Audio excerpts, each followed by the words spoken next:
տիրումա հաստատիորեն աշխարհում։ Շնորհակալ եմ, պարոն Արզումանյան, իհարկե մի փոքր կարող է բարդ թվալ այն ինչի մասին խոսեցիք, ես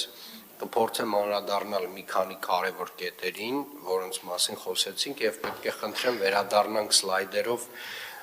դեպի մթնոլորտային բանին, մեր շերտի մակարդակին եւ բարձրությանը, որը կարծում եմ շատ ամենակարևորն էր։ Սիրելի երևանցիներ, իրականում ուզում եմ մի կարևոր արձանագրում անել, որ այս բոլոր քննարկումները հնարավոր են, քանի որ Երևանի քաղաքապետարանը 2 տարի առաջ շատ կարևոր որոշում է կայացրել, որով պարտադրել է 4 ռիսկայնության կառուցապատման օբյեկտներին, 4 ռիսկայնության շինթույլտվություն ստացած շինարարներին պարտադրել է տեղադրել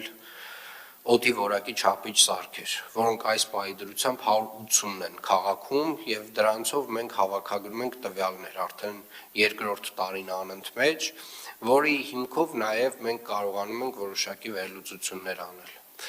Այդ տվյալները մեզ հնարավորություն են տվել արհեստական բանականության միջոցով նաեւ չափել օդի որակի ցուցանիշները նախորդ ժամանակահատվածի համար եւ պարոն Արզումանյանը ներկայացրեց, որ օդի որակի խնդիրը հիմնականում մեզ մոտ կապված է ինվերսիոն շերտի, այսինքն մեր մթնոլորտային շերտի բարձր եւ ցածր լինելու հետ։ Այսինքն այն ամիսներին, երբ որ նոյեմբեր ամսվանից սկսած, երբ որ մթնոլորտային շերտը իջնում է դեպի ներքև, խնդիրը ավելի սրվում է, որովհետեւ փոշու կոնցենտրացիան եւ մեր արտանետած եւ հարևան երկրներից եկող եւ եթե թվերը տեսակ ոնց որ հարևան երկրներից եկող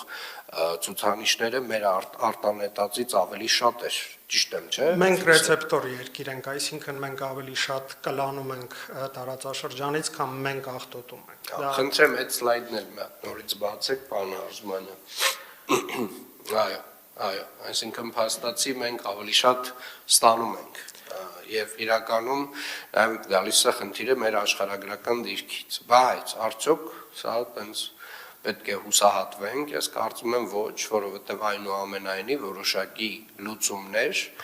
այնուամենայնիվ գոյություն ունեն։ Այսինքն առաջին հերթին նախ մենք արձանագրել ենք, որ մենք ունենք նմանատիպ խնդիր։ Այս խնդիրը մենք ունեցել ենք տասնամյակներով։ Երբևէ չենք խոսել սրա մասին, երբևէ չենք խորացել, բոլորը երջանիկ ապրել են 90-ականներին, ով ինչ ասես, ինչ հնարավոր էր, այրելա տներում ու տենց ապրել ենք, հասել ենք այսօրվան, երբ որ իրականում խորացված ուսումնասիրում ենք այն խնդիրը, որ մեզ հետ եղել է տասնամյակներով։ Եվ իրականում կարծում եմ այն աշխատանքը, որ հիմա իրականացնում են մեր գործընկերները, բնապահպանության վարչությունը, մեր տեխնոլոգիաների կենտրոնը, դուք պարոն Արզումանյան շատ լավ հիմք է հանդիսանալու, որ այն լուծումները, որոնց մասին հիմա տենց շատ նախնական խոսեցինք, կյանքի կոչվեն եւ մենք մեր աչքով տեսնենք այդ լուծումների արդյունքները։ Առաջին հերթին իրազեկվածությունը բերում է նրան, որ մարդիկ գիտեն ինչ ժամանակահատվածում ինչ է օդի որակը, արդյոք պետք է շատ երկար լինել դրսում, ինչ հետևանքներ դա կարող է ունենալ, մեր առաջնային խնդիրը իրազեկումն է։ Երկրորդայինը արդեն այդ իրազեկմանը զուգահեռ կանխատեսումը, թե որ օրը ինչ պոտենցիալ հնարավոր օդի որակ ենք ունենալու Երևան քաղաքում եւ հաջորդիվ այդ գործիքն է, որ պետքա ներդնենք մեր GIS համակարգում եւ նաեւ տրամադրենք մարդկանց։ Երրորդ խնդիրը արդեն քննարկումն է այն լուծումների, որոնց մասին պարոն Արզումանյանն է խոսում, այսինքն մենք գիտենք, որ X օրը ապագայում լինելու է այդ մթնոլորտային առաստաղի իջեցում, այսինքն առաստաղը իջնելու է եւ մենք ունենալու ենք մեծ խնդիր։ Այդ օրը մենք կարող ենք որոշակի սահմանափակումներով օդի որակի խնդիրը որոշակիորեն մեղմել։ Իհարկե լուծել չենք կարող, այսինքն կան գործոններ, որոնք որ մեր ազդեցությունից դուրս են, հարևան երկրների հետ կապված, այսպես ասած, այդ օդը, որ գալիս է մեկը, մենք չենք կարող դա կառավարել, բայց կարող ենք նվազագույնը կառավարել այն ինչ որ տեղի ունենում մեր քաղաքում եւ մեր երկրում։ Եվ որոշակիորեն կկարողանանք նաեւ այդ օրերին մեղմել օդի որակի խնդիրը Երևան քաղաքում։ Շնորհակալ եմ պարոն Արզումանյան, իրականում շատ կարևոր է հասկանալ խնդրի էությունը եւ շատ դեպքերում մենք շատ էմոցիոնալ իհարկե այդպես պորտկումներ ենք ունենում այս թեմաներից